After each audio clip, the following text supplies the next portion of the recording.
What's good, everybody?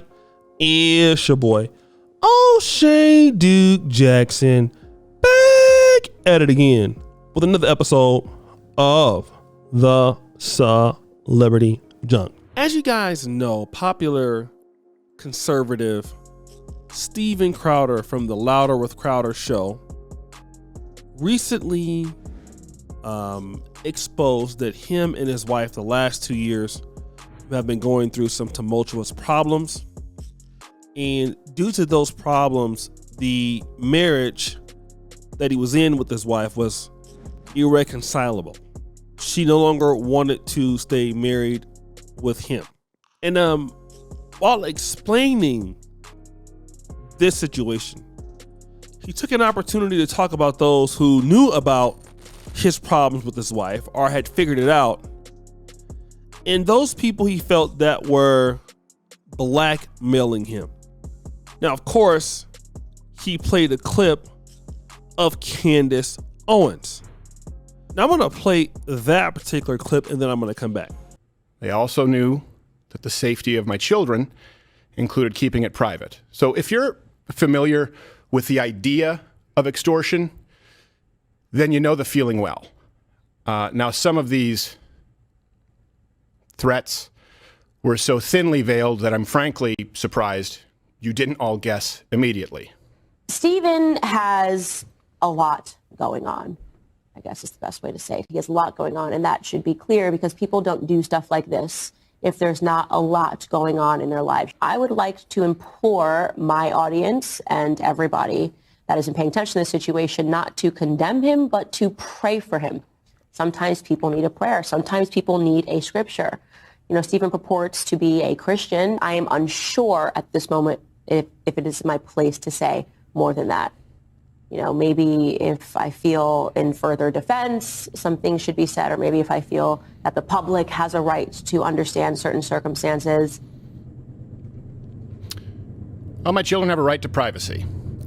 Now, some other issues have been, or I should say,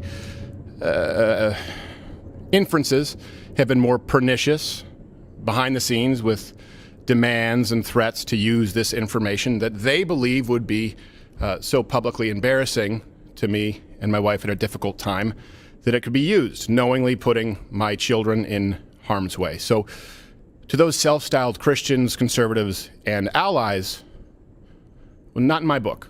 Now, Candace Owens has responded to this allegation, saying that it is false, and she pretty much discusses how she found out about Steven Crowder's situation, but this was after Steven Crowder turned down a $50 million deal at the Daily Wire, and then after that started saying some mean things about her and some other colleagues, despite, you know, during the election night being real friendly to them, even complimenting on how good she looked in like a DM.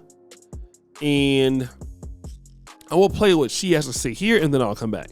So first up, let's talk about Steven Crowder. A lot of you guys have probably seen his live stream this morning where he brings me up. So we're going to have to respond to that, obviously, because he makes some pretty heavy implications and insinuations in his video that are so patently false that it's shocking to me that a man with his following would be stupid enough to put this onto a platform.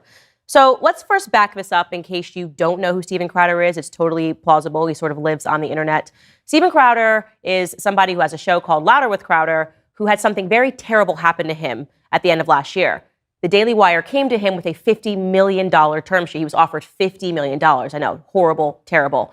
He was so upset by this that he then decided to do a video in which he calls out essentially all of the Daily Wire hosts, myself included, for accepting slave-like contracts. These were the very heavy implications of that video, that his followers needed to stop Big Con, talking about how we are all existing and we're kowtowing. And of course, we responded forcefully to this because it's simply not true. The idea that I'm somehow in bed with big tech or that I'm dishonest in what I do simply because we didn't accept, I guess, his counteroffer to the $50 million contract is pointedly ridiculous. Now, why are we talking about him again? Well, in closing back in January, I essentially said that we were no longer going to talk about Steven Crowder, and I instead offered that people should pray for him because obviously When a man does something like that, he is broken. You don't do something like that to your friends unless there is something going on in your personal life. Well, Steven Crowder announced this morning that he is going through a divorce. You're a person that watches his show. How do you not see that he is so obviously acting and that he is a very bad actor? Do you feel bad for him when he says that? When he says, if you're familiar with the idea of extortion, well, if you are familiar with the idea of extortion, you should realize that that video that he just showed of me wasn't that. Nobody threatened him. Nobody made demands behind closed doors. His insinuation that I knew about his divorce before he decided to attack the Daily Wire is a pointed lie. Let me tell you what actually went on behind the scenes. Steven Crowder on election night was our friend. He was on the backstage with all of us, laughing, having a great time. He even sent me a retrospectively very flirty message thereafter on Instagram about how nice I looked on election night, even though I didn't respond to it. Thereafter, obviously, he attacked the Daily Wire. He decided to record his friend, Jeremy Boring, and to release the recording out of context to make it seem like Jeremy Boring knows that he's employing all of us like we're slaves, right? This is what Steven Crowder did. We had a right to respond forcefully to all of his claims. We all did that on our different platforms. And then I said to myself, just sitting there one day, why is he doing this?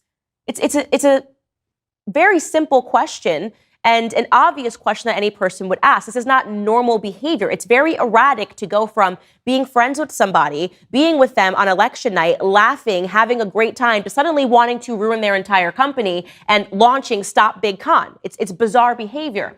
I turned to my husband and I said, where's his wife in all of this? Isn't she so supposedly a Christian? I'm just thinking about the way that I talk about everything in my life with my husband. Every night I'm talking to him about what's going on at work. I thought to myself, where is Hillary Crowder in all of this? How did she not tell him not to do something this vicious and this disgusting? And then I said to my husband, I bet they're not even together. I logged on to Instagram and I found Hillary Crowder's Instagram account and I looked to see, and it turned out that she didn't follow Steven Crowder and that Steven Crowder didn't follow her. He didn't follow anybody in her family and she wasn't following anybody in his family. That was my aha moment. Clearly, there was some sort of a separation. Now, this might sound like crazy CIA stuff, woman stuff. It's exactly what happened. I then spoke to Jeremy at the Daily Wire and I said, do you think that him and his wife are potentially separated? And he said, no. Obviously, it's his friend. He would have known whether or not they were separated, except he didn't. He actually had no idea if they were separated either. Finally, we decided in conclusion, Jeremy advised, that we just stay out of it, that this is actually not our business, but at least it actually felt good to learn that he was going through something privately because it assigned some reason for something that he did that was so horrific and so irrational to his friends. And finally, we said, okay, this is a broken man. This is what I was thinking. This is a broken man who is on some sort of a spiral. It is likely his divorce that led to this moment. He's acting erratic. He's acting panicked. And this at least gives us some sort of an excuse for why he behaved this way. That's it. That's the big scary story. So let me just say this. Based off of what I have heard from Candace Owens, her explanation seems more logical as to how things went. And again, I'm not a big Candace Owens fan, but I can definitely see how she, came to this decision. I can see everything that she's talking about. But here's the problem. And this is what Candace Owens doesn't understand. Candace Owens thinks she's an honorary Caucasian person, and she's not, okay? To go after Steven Crowder, a guy who's much bigger as a conservative, that's her, than her, a guy who's actually white. If it keeps going back and forth, she will find out that she will have a wake-up call. And then she's going to go ahead and cry racism once his fans start coming for her. And all of that, what she was doing before, saying things about, the black community, woke liberals, it's not going to matter because if Crowder's people believe him, they're not going to believe Candace Owens. So you're going to find yourself out there on a limb again.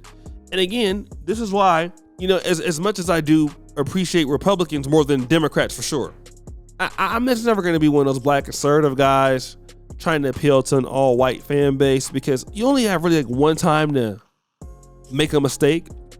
And then once you do that, you realize who you really are. That's why I stay over here in what's called Black YouTube.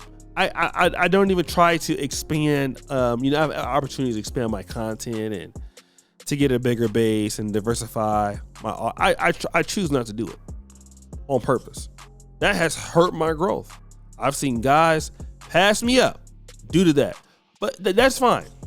I'm gonna stick over here with what I know. Okay, I'm gonna stick over here with what I know, because what I do know is I'm always gonna be black.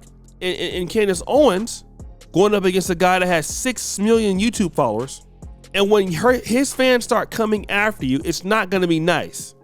It's not gonna be, oh, we disagree with you, Candace. No, it's gonna be very mean things, slurs, all of that. And you're gonna find out how nasty people can be that were once rooting for you. And sometimes all it takes is that to figure out that you're not an honorary white person, you're not an honorary conservative. In many ways, you're means to an end.